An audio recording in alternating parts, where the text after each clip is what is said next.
نبدا لا كونفيرونس هاكي تسكر على نبدا تاكوي في مينيت دو سيلونس en hommage aux victimes de Printemps Noir, en hommage à tous les martyrs de la Kabylie.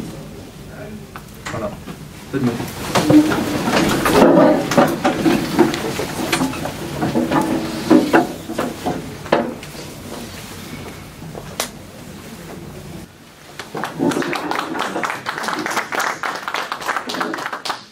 J'ai un petit texte en fait que le collectif Action pour la Kabylie a préparé pour introduire cette conférence en fait. Et j'ai essayé de faire un petit résumé vite fait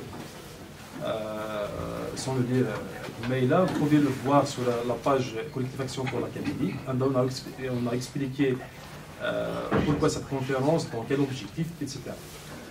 En fait, le collectif Action pour la Kabylie organise cette conférence à l'occasion de 43e anniversaire de Printemps berbère de 1980-81 et de 22e anniversaire du soulèvement kabyle de 2001 des Printemps Noirs. Le collectif Action pour la Kabylie et dans le cadre de ses activités a décidé d'organiser cette conférence dans l'objectif de libérer la parole et mettre la lumière sur la situation dramatique qui vit la Kabylie. En effet, la Kabylie fait face actuellement à un acharnement juridico-politique sans précédent et depuis 2019. Des centaines de militants kabyles sont emprisonnés arbitrairement et des peines capitales ont été prononcées. Les espaces et les cadres d'expression culturelle, artistique et politique sont interdits et criminalisés. Les cafés littéraires sont fermés, des associations sont dissoutes, les comités universitaires et syndicaux sont verrouillés ou récupérés.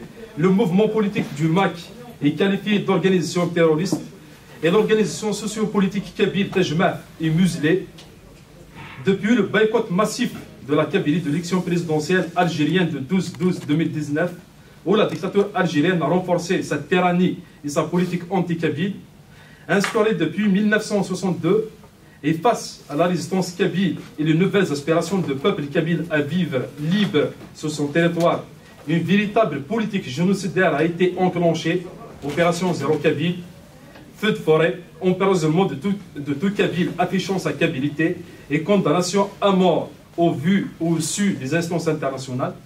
L'APICA, ou bien le collectif Action pour la Kabylie, dans une initiative de cette conférence organisée ici à Paris, elle a donné pour thème cette conférence Kabylie, l'acharnement politico-judiciaire de l'État algérien. Nous avons ici avec nous trois intervenants en fait qui vont essayer de revenir sur plusieurs axes. Essentiellement, on va commencer notre conférence avec Yves Nouan, un militant de la Kabylie qui va revenir dans sa communication sur la situation politique en Kabylie.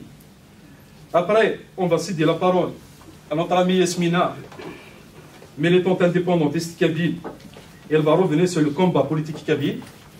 Et enfin, on va finir avec notre ami Athman, juriste de formation avocat. Il va parler de la Kabylie, de la stigmatisation à la criminalisation. Et quant à le temps, on va, ici parmi nous, il y a des témoignages de certains qui sont condamnés, à l'exemple de Dakadar, Yassine Delissi, Hamchash, etc., qui vont donner leurs témoignages sur la situation qu'ils ont vécue en Kabylie avant de fuir la répression algérienne et se retrouver ici en France. Alors, sans tarder, je vais céder la parole à Yves. Oui. Alors, on a tous la situation politique en Kabylie. Merci d'être aussi nombreux, nous écouter, nos camarades et moi avec le modérateur Samir. Nous allons parler de la situation. D'abord, je tiens à remercier tout le collectif et les sociétaires d'Action pour la Kabylie pour cette initiative qu'on appellera d'autres, parce qu'il est vital que pour les Kabyles de France et même les Kabyles d'ailleurs, nous puissions retrouver un cadre apaisé et apaisant afin que nous puissions tous débattre ensemble de l'avenir, des contraintes que subit la Kabylie à travers cette séquence que nous vivons, cette séquence historique, mais qui est dramatique pour les Kabyles et pour le peuple kabyle. La situation politique kabyle, il faut à tout prix l'insérer dans ce qui se passe de manière nationale en Algérie. Il y a un contexte historique, il faut faire une évaluation des forces, aussi bien en Kabylie et ailleurs. Quels sont les différents projets pour la Kabylie? Quelles sont les offres politiques pour la Kabylie sérieuses? Quel type de menaces a-t-on et quel type de menaces subit la Kabylie? Leur nature, la nature de la menace, l'intensité de la menace, et quel est l'objectif de ces menaces? La Kabylie et les nouvelles aspirations de la jeunesse, c'est surtout ça. Les aspirations de cette nouvelle jeunesse, qui pour moi, me semble-t-il, est quelque chose de fondamental, parce que ce que les spécialistes appellent la rupture épistémologique. Un droit d'inventaire doit être exercé par tout ce qui a été fait des générations précédentes, mais aujourd'hui, la jeunesse kabyle doit prendre ses responsabilités à coup de beaucoup de travail et avoir une autre vision et comment insérer la Kabylie dans l'espace actuel, qui est à la fois sur l'échiquier algérien et à la fois quel est son devenir par rapport au bassin méditerranéen et par rapport à ce qu'ils envisagent de faire de cette Kabylie. C'est surtout à cette jeunesse-là qui doit à tout prix s'impliquer, avoir un niveau d'engagement et de détermination tel qu'il puisse prendre véritablement en main et décliner un projet pour la Kabylie. Moi, je ne pense pas qu'il y ait... Souvent, on dit c'est une rupture générationnelle. Ma génération, la génération de Samir. Depuis 80, c'est 43 ans, c'est 2 générations. On doit faire à tout prix le bilan de ces années. Qu'est-ce que la Kabylie a opposé au gouvernement algérien et au régime algérien? Nous l'avons opposé de manière pacifique, que nos marches, nos grèves et nos rassemblements. Nous avons subi un crime d'État. Samir en a parlé, c'est le massacre et l'assassinat de 127 jeunes, et je ne fais pas dans l'émotion, parce que c'est une réalité, c'est factuel, en 2001, ce qu'on appelle Tafsut Tavalian. Ce qu'il y a d'extraordinaire, et de dramatique à la fois, c'est que ce compte n'a jamais été soldé, ni politiquement, ni humainement, ni psychologiquement avec le régime algérien. Beaucoup de tentatives de dépôt de plainte pour crimes d'État, pour crimes contre l'humanité. Je ne sais pas comment on peut qualifier de tout ce qui s'est passé, que les juristes peuvent qualifier ce qui s'est passé, mais ça ne peut pas être laissé aux autres générations. Il faut à tout prix que la vérité se fasse et que les responsabilités soient situées et que les coupables soient sanctionnés, même à titre posthume. C'est une histoire de principe. Là, on est dans l'ordre constitutif du principe. Qu'est-ce qui se passe sur le territoire? Nous avons un pouvoir qui est esselé, incarné par M. Tebboune, président de l'État. Je ne dis pas président de la République, président de l'État. Ce président, il est esselé, il n'a pas de force politique autour, il n'a pas d'État profond, tel que l'avait Bouteflika, puisque tout l'État profond a été démantelé. Il ne reste que plus que quelques officiers affiliés à la police politique. Ce président, il n'incarne pas le pouvoir. Il n'incarne pas du tout le pouvoir. Il est dans la stratégie d'abord du statu quo et la stratégie qui, pour moi, va nous amener inévitablement vers le chaos. Et nous, en tant que communauté kabyle, en tant que peuple kabyle, qu'allons-nous faire par rapport à ce que propose le régime algérien? Allons-nous rester uniquement vers cette stratégie de la tension permanente qui n'apporte pas grand-chose? C'est bien de résister, c'est bien de parler, c'est bien, mais il faut donner une dynamique, il faut un projet pour essayer de rassembler tous les Kabyles autour d'un socle de valeurs. Les valeurs là, nous les connaissons tous. Ahzab, Al-Harma, Nif, beaucoup d'autres valeurs comme ça qui nous rassemblent. Et la manière, comment peut-on gérer tous nos conflits, nous, en tant que Kabyles? Parce qu'il y a aussi une c'est-à-dire comment régler nos conflits, comment régler nos différends, comment régler nos désaccords. C'est toutes ces questions-là, dans un climat apaisé. Et je pense que le groupe de Samir, de Athman, de Hamid, enfin tous ces jeunes pousses qui vont aller très loin, je l'espère, pourront, je pense, créer les conditions pour que les Kabyles puissent se retrouver dans un espace apaisé. Les gens disent aussi, il faut se dire aussi que ce régime n'ayant ni projet ni modèle, c'est sans force sociale ni corps intermédiaire. Là, le GTA, l'UNFA, l'UNPA, maintenant il n'y a plus rien.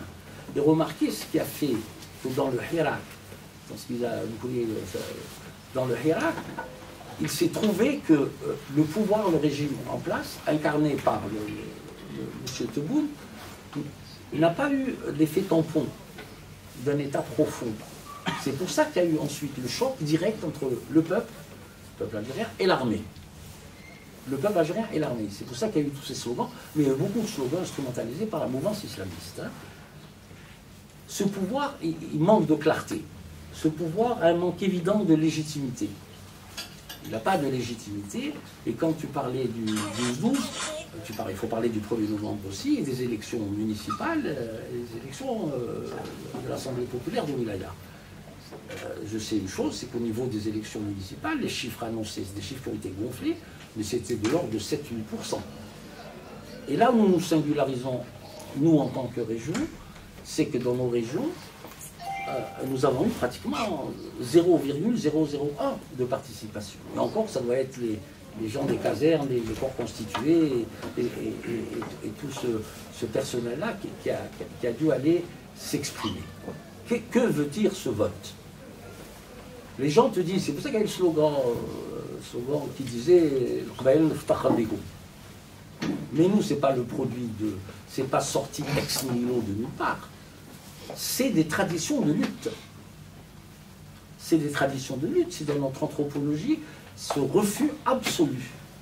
Ce refus absolu, finalement, de cautionner tel ou tel aspect des axes du pouvoir. Viennent ensuite, dans la réforme de la Constitution, qu'est-ce qui s'est passé? C'est le contexte dans lequel la Kabylie évolue. C'est un contexte qui est très factuel. Quand on nous dit dans la Constitution, l'Algérie est une terre d'islam.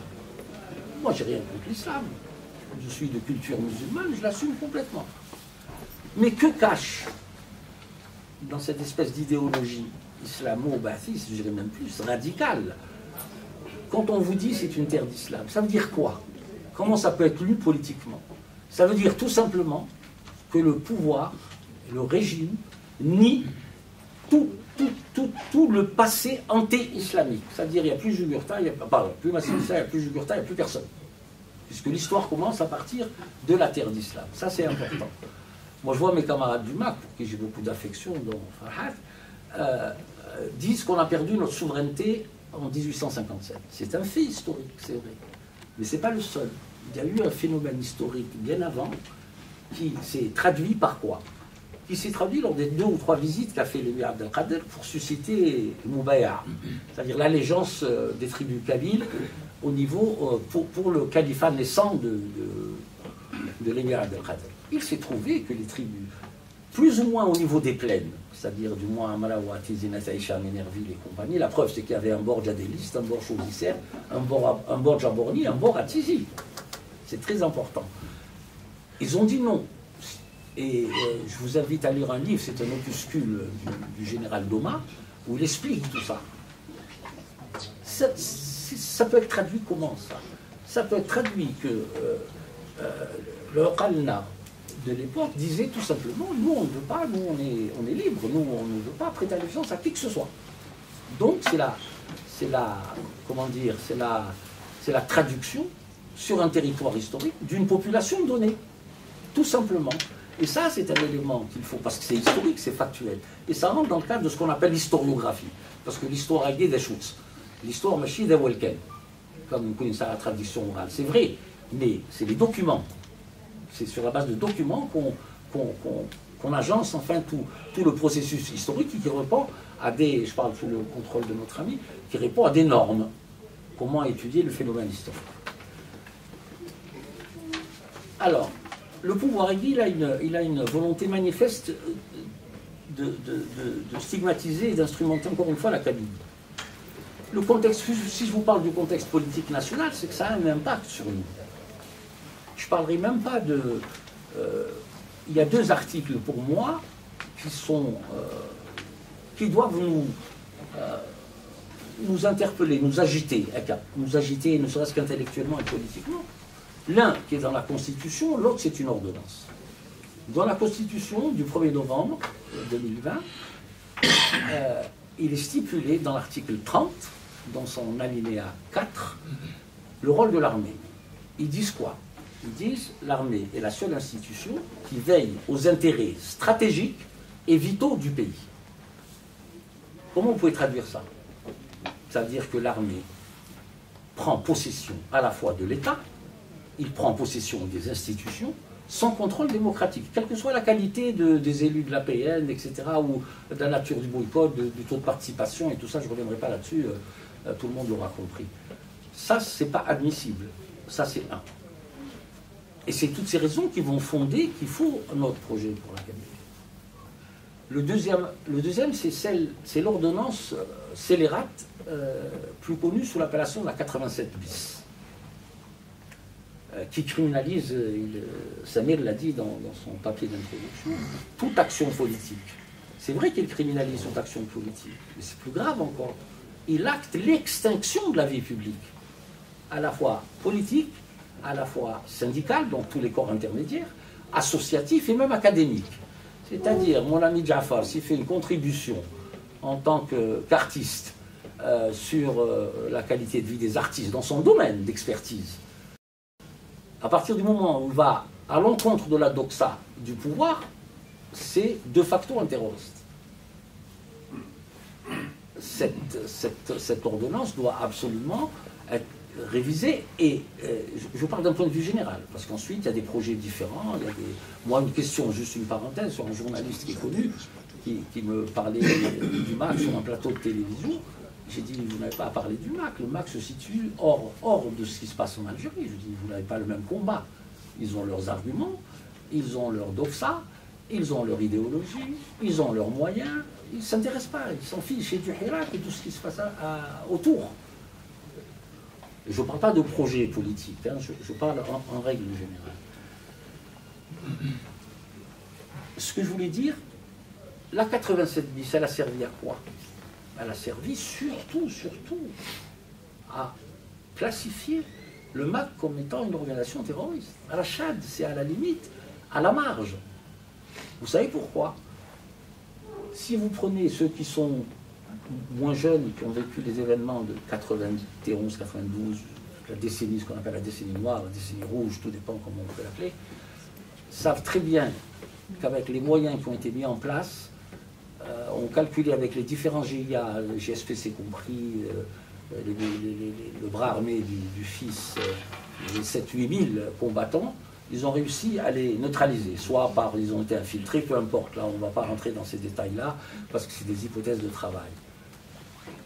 Et classé, c'est pour ça que Rachad est marginal dans ce cadre-là. Cette 87 bis a été faite en grande partie pour criminaliser le MAC en tant que mouvement terroriste. Moi je peux témoigner, je le témoigne comme nous tous ici. Moi j'ai jamais vu un militant du MAC me parler de violence. J'ai jamais vu un communiqué de militants du MAC ou même de Kabyle dans un sens plus général appeler à la violence. Il peut y avoir certains excités parmi nous qui pour une raison ou une autre, a une décharge d'adrénaline et s'expriment un peu violemment, ce qui est normal dans un débat, mais j'ai jamais entendu ou lu une contribution d'un homme public connu ou moins connu ou pas connu du tout, appelant à de la violence. Et cette histoire-là participe aussi de la stigmatisation de la Kabylie, mais maintenant à travers le MAC. À travers le MAC. Moi, le MAC a appelé à la marche, je suis allé. Farhat m'a invité à son dîner républicain, je suis allé. Le MAC, c'est pas mes ennemis. Hein. Le MAC, c'est une partie de moi-même. C'est mes amis. Vous comprenez? Nous avons des nuances et des différences, et d'approches et des différences de projets. Quoi de plus normal? Quoi de plus normal? C'est à partir du moment où on arrive à régler nos échanges normalement et politiquement. Et il ne faut pas oublier une chose, moi je suis qu'un individu, le MAC est une organisation. Il y a des hommes autour qui sont en train de promouvoir le combat, les éléments de langage, théoriser leurs projets. C'est à eux. Et puis à ce moment-là, lors d'un référendum, si tant est qu'on puisse y arriver bientôt, le plus rapidement serait le mieux, parce que si ça continue comme ça, nous risquons ensuite d'aller vers un cycle de violence. Et ce cycle de violence, moi je vous dis une chose, je ne pense pas je ne pense pas qu'une institution ou toutes les institutions puissent être le réceptacle, c'est-à-dire qui va pouvoir contenir les violences à venir. Et les violences à venir, elles ne vont pas arriver ailleurs qu'en Kabylie, elles vont arriver en Kabylie, exclusivement. Et je vais juste parler des événements d'août. Parce qu'il faut à tout prix que nous prenions tous conscience d'un fait. Le pouvoir, je suis d'accord avec lui sur une chose, sur les événements des incendies, c'est que c'est criminel. Maintenant, les criminels, il ne faut pas les chercher de ce côté-là, il faut les chercher de l'autre côté. Ça, c'est deux. Troisièmement, ce que je trouve abject, ce que je trouve immonde, ce que je trouve méprisant, j'ai plus de qualificatif, c'est quoi? C'est le traitement politique et le traitement médiatique qui en a été fait. L'assassinat du jeune Ben Smaïl, il faut le condamner. C'est quelque chose d'abject aussi. C'est quelque chose d'immonde. Maintenant, les raisons pour lesquelles il a été assassiné, il faut les chercher ailleurs. Ce n'est pas de notre côté qu'on va chercher. Et Gustave Le Bon l'explique très bien dans le phénomène de foule. Quand il y a un phénomène de foule, vous perdez le sens de votre individualité. C'est-à-dire que vous n'êtes plus un individu. Vous perdez le sens de votre responsabilité. Vous êtes tout sauf un citoyen. Le citoyen, c'est quoi? C'est un individu, être responsable de ses actes et conscient de ses devoirs aussi. Donc voilà en gros. J'aimerais intervenir aussi sur le problème de constitution, mais apparemment le temps est écoulé. Voilà, je vous remercie. Merci.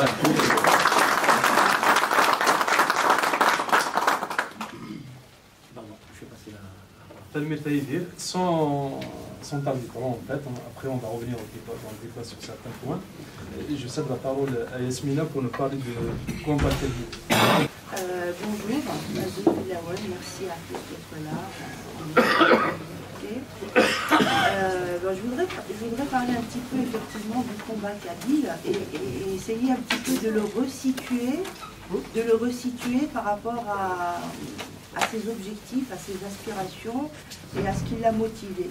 Le combat de la Kabylie, si on part simplement à partir de son organisation, on va dire à partir de l'étoile nord-africaine, on est parti finalement d'un ensemble d'individus, de militants kabyles qui se sont regroupés pour essayer de défendre les intérêts. En plus de ça, c'était les Algériens, les Marocains, les Tunisiens, c'était toute l'Afrique du Nord. C'était bien l'étoile nord-africaine. C'est simplement pour resituer le combat kabyle qu'on essaye de qualifier aujourd'hui de sectaire, on nous accuse de vouloir ghettoiser la Kabylie, etc. C'est faux, ce n'est pas vrai. La Kabylie, elle a toujours, et les militants kabyles, ils ont toujours vu loin devant eux. Et ils ont toujours eu une vision généreuse, je dirais même généreuse, quitte à s'oublier soi-même et ce qu'on a souvent fait. Et à mon avis, c'est ce qu'on devrait arrêter de faire.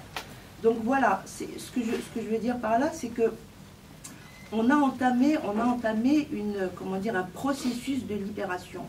Et on est parti d'un territoire dont les frontières nous ont été imposées par un système colonial. On nous a intégrés à une nation qu'on a créée pour nous, qui est l'Algérie.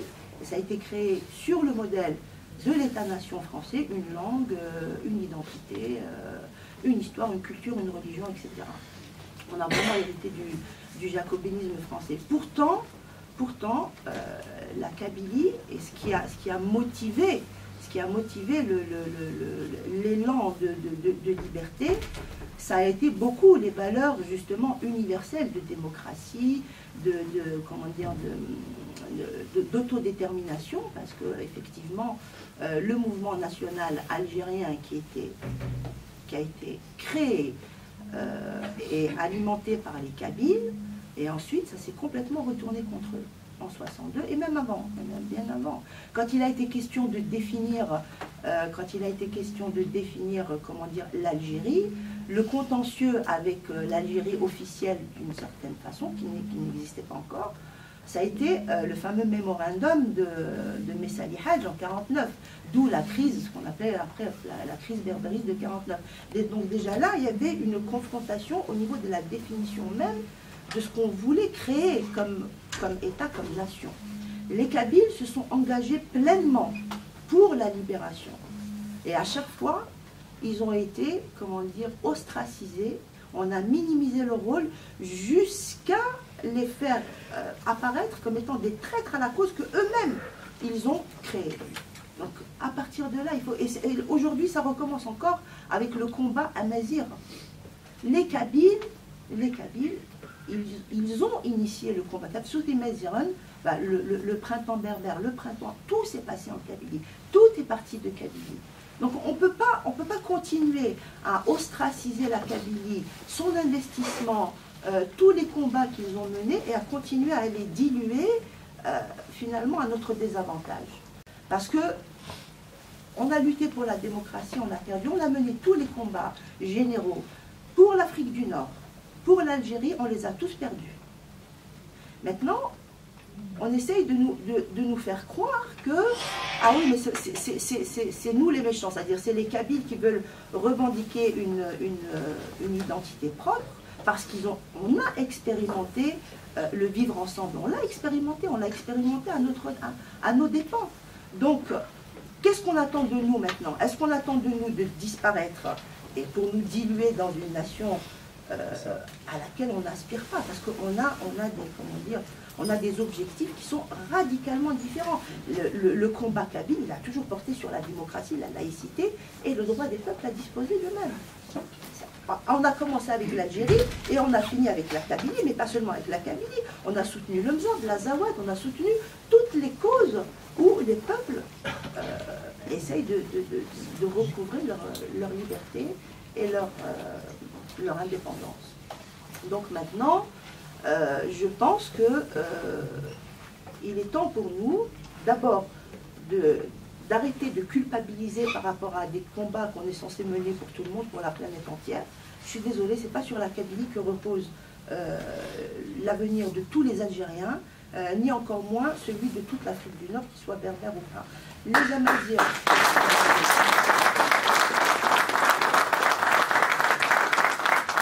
Et je pense que dans le combat kabyle, qui est loin d'être un combat égoïste, c'est un combat qui va libérer non seulement les Algériens, mais aussi tous les peuples nord-africains. On le voit, aujourd'hui la Kabylie elle est muselée. À peine on a fait le 20 avril, c'est Datsouti Maziron, on s'est investi pour tout le monde. Personne n'a été capable de prendre le relais, personne.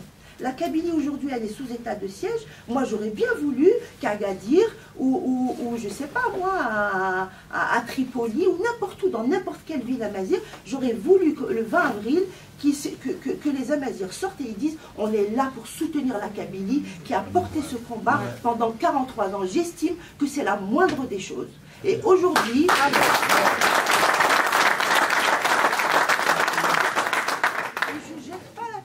Je ne jette pas la pierre aux Amazirs, pas du tout. Au contraire, moi j'ai toujours été solidaire de l'Azawad. Si on avait pu avoir un État, un premier État amazigh, tous les autres vont suivre.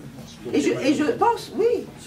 Et quand on parle d'authenticité, moi je suis désolée, je refuse catégoriquement que l'on m'associe dans le triptyque arabité, islamité, amazigh. Moi je ne me reconnais pas dans l'arabité et je ne me reconnais pas dans l'islamité. Et en plus de ça, on est sur des alliés, je ne sais pas moi, le monde arabo-musulman avec les valeurs, comment dire, républicaines, avec les valeurs des droits de l'homme, avec les valeurs égalitaires. On a un gros problème. Et il y a une incompatibilité que l'on a expérimentée depuis qu'on a essayé de mener un combat commun, aussi bien avec l'ensemble des Algériens qu'avec l'ensemble des Amazirs. Je suis désolée, là il va falloir qu'on prenne, que chacun se prenne en charge et qu'on avance chacun, et ensuite chacun dans sa ligne. Après, moi, je suis plus dans le débat que dans le monologue comme ça. Ça m'intéresse plus. Merci.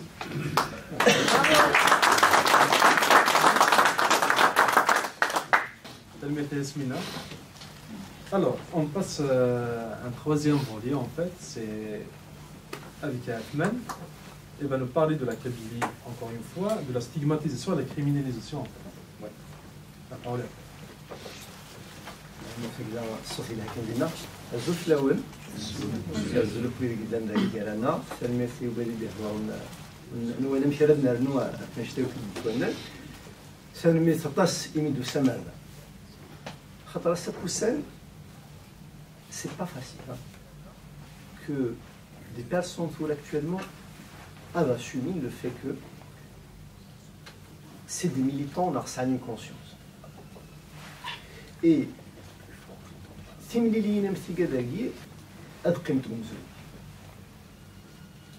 choses.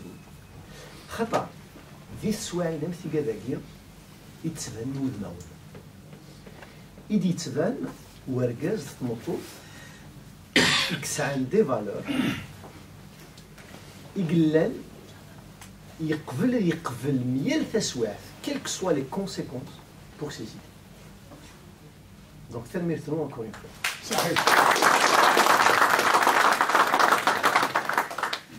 نيك فغاد هضر غا فيوث نتمثال ثورة كاين اللي تموت المنقار في الجزائر le fait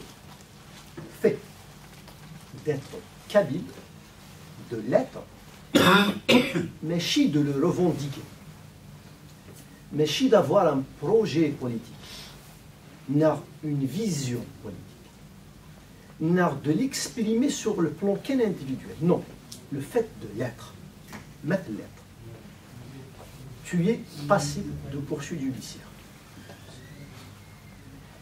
Ce n'est pas de la littérature, mais Chilaoué. Cite. Einstein qui en 2019, en 2001, en 80. Dit la littérature elle-même de l'arabo-islamisme algérien. Dans les mémoires de Benabi, il traite un kabyle en disant لا يريد الخروج من قبائليته ويبغانا غادي يفرسي قبائليتيس ما لا تديني غا كاست une phrase on peut نخمم juste parce que il déteste les Kabyles. Non, derrière ça il y a toute une littérature, une pensée. Ça veut dire le fait d'être kabyle c'est un point négatif. Et rare parce que يقبل هذه يفار سيثنيكيتيس سي ليدونتيتي ناس سكمزروي سوا كني اذيون براسي اين فغانويه يقيم داين يلا امشي ديلول امشي كفغان غاديل. Et ça c'est très important. وغير ادحكوك تمثالاكي ديال لا ليتيراتور نسن مي يدروحها على الدومين جوريديك. Ça poussane depuis 2019. Il y a eu une production ville d'Arwa, la jurisprudence. Ça veut dire ماشي كان des textes de loi خاطر la loi. La loi حدثت الحياه ولاش ثاموث زعما دينض يفرض la loi et votat البارلمان في الحو حبس. La loi تسعى المعنى مليون يفك المعني كبغى. Donc انوي سي تسكن الروح الى la loi c'est la police judiciaire, le parquet, le procureur de la République, le juge d'instruction et le juge. Il s'applique la loi. Donc, même si tu appliques la loi, il signe la loi. Et ça, c'est dans le monde entier. L'interprétation de la loi qui est la loi. Et maintenant, de l'application de la loi, tout le temps à dire que le fait d'être kabyle est criminel. Femzouarou, c'est-à-dire centaine. Un jeune, Igersal, un maillot de la JS Kabylie, qui est un club, Iglatura depuis les années 40, 46, dans les années 40, 60. Et, officiellement, Nevran Nouyif, il a honoré l'Algérie autant que tel, et les événements internationaux, mais cela n'a pas empêché que Akshi Chagir soit poursuivi à cause du maillot du club de la GSK. Ça c'est deux. Il est dans le cadre de la Guinée, le premier jugement Inès, c'était Bermorad Raïs, et la cour d'Alger. Dans le jugement, il est clairement dit, les pièces, les pièces à conviction, خمن لا ليست اي غير يتوبع عندها في القضاء دواراش نظن وكو ديماس داخلني لي بوندرول كابي l'image de l'Ounas Mardi, les slogans kabyle. Je vous donne même une banderole, Afiala, solidaire avec la JSK, non avec la JSK. Mais c'est une phrase comme ça, écrite. Les déclons sont là. Et l'histoire, je ne dis pas des choses dans ma tête, je suis responsable quand même. Mais c'est une telle phrase, dans un jugement. Qu'est-ce que cela veut dire? Des choses vraies. C'est très clair. Des choses vraies. Au sens où on aura l'air d'avoir les institutions. Mais si d'avoir le programme, d'avoir le barra. D'ailleurs, ça veut dire qu'il faut des choses vraies. Adma, une petite phrase la guerre, dans un jugement, mais si il y a une Ouaguinia, ils l'ont accusé de quoi? On dit c'est un jugement république algérienne, démocratique et populaire. Nanas ou il a affirmé qu'il est membre أنه ناشط في المجموعة المسماة Commission Feu de Kabylie. Quand tu ça veut dire le fait que tu défends un intérêt de la région, tu participes dans une commission, une tête d'artiste, pour les feux de Kabylie, le fait de le mettre, peut-être tu ne vas pas l'accuser, mais le fait de le mettre comme un argument à charge, pas un fait d'accusation en tant que tel, mais d'insinuer à. Il utilise le terme kabyle. Il a une sensibilité kabyle. Mais pas que ça. Pas que ça. Les clubs kabyles actuels, il y a des clubs qui ont été sanctionnés. On a dans la JSK. Parce que la JSK, tout ça, des clubs sanctionnés. Et la JSK a été sanctionnée aussi parce que nous avons des symboles de la Kabylie dedans. Alors que d'autres clubs, ils brandissent les maillons avec leurs propres symboles sans aucune contrainte. Si ce n'est pas de l'apartheid, d'ajout.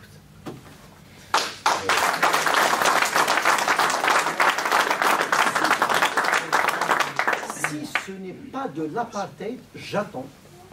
J'ai utilisé le terme apartheid. وثناغي تفلاس سمح لي ما إلا يون باغي كنقرا تكتيون عناية ثون مولا شغلي فايدي فك الرئيس ما ماشي لابارتايد وكيل ايدي يسفهم دا شوز مي با كو با كو il do dossier en 2021 لان كرات واجب ذاكي جلست الناس دريسير لوي Le dossier en 2021, l'affaire Nef'a Zilmoumen. Je ne vais pas y aller dans les détails. L'un des accusés, on verra parce que ils utilisent ça. Mais oui, un accusé. Un rapport d'une rame de papier. La gendarmerie nationale, le groupement de gendarmerie de la Oulaï Tizi Ouzou, hier, les captures, c'est la question, par exemple, de la langue arabe. Le fait la langue arabe n'est pas une langue de paradis, comme accusation, incitation à la haine. Incitation à la haine. Ça veut dire la liberté de la pensée en Kabylie est morte. Pas que ça.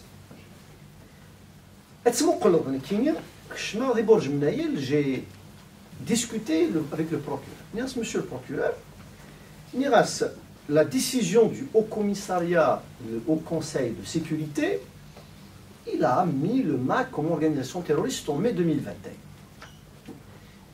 Mais après ça, avant ça, il était toléré.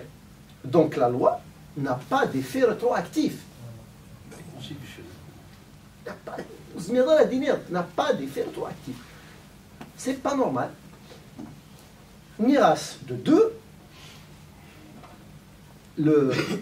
la détention préventive, elle est dans l'exception et n'est pas une généralité.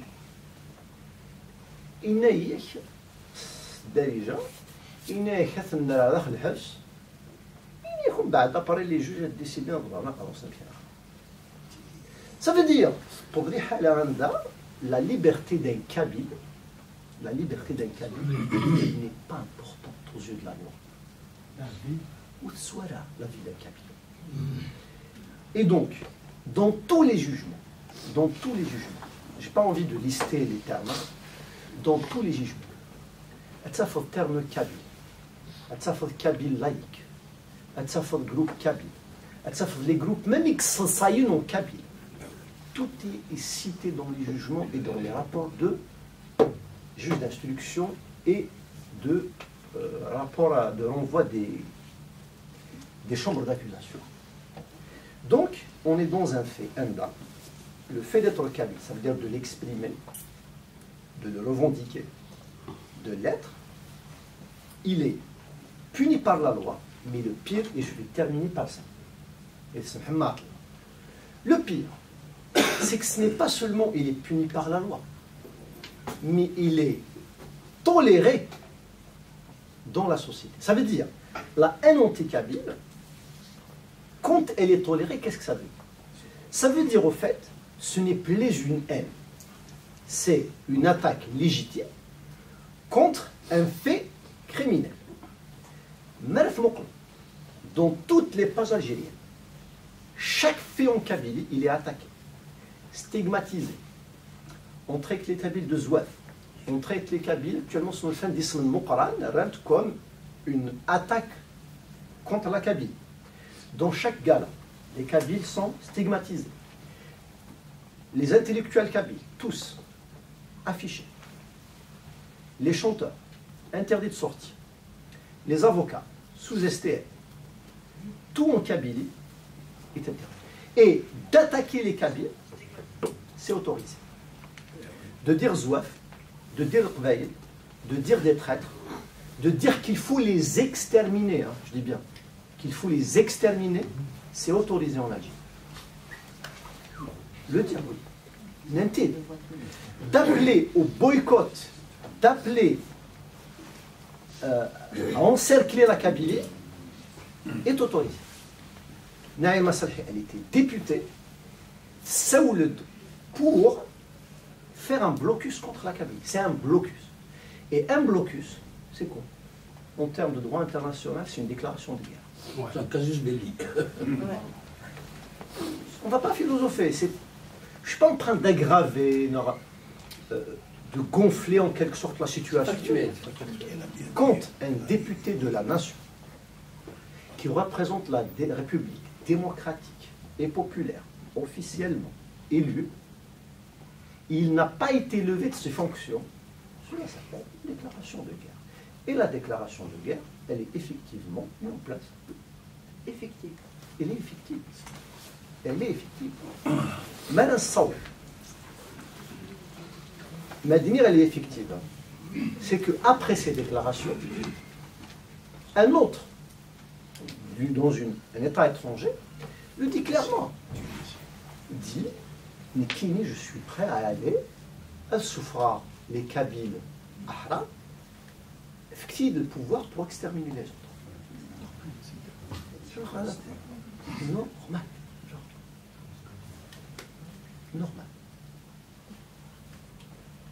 Et le résultat, quand on a une cinquantaine de condamnés à mort, donc elle est effective. Et donc, il y a une criminalisation de la Kabylie, il y a un encouragement, une tolérance de critiquer ce qui est criminel, on le tolère. Il faut attaquer ce qui est criminel, donc on tolère. Et aussi, il y a une déclaration effective de guerre contre tout ce qui est guerre. C'est pour cela qu'on se retrouve à la Guinée.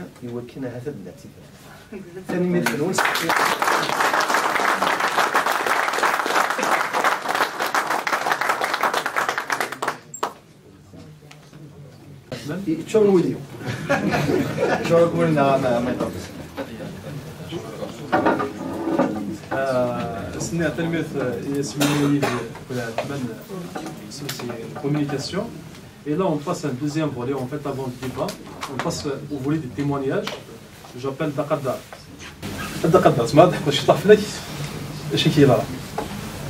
Zuflaouen. C'est une méthode qui est la condition qui est saine.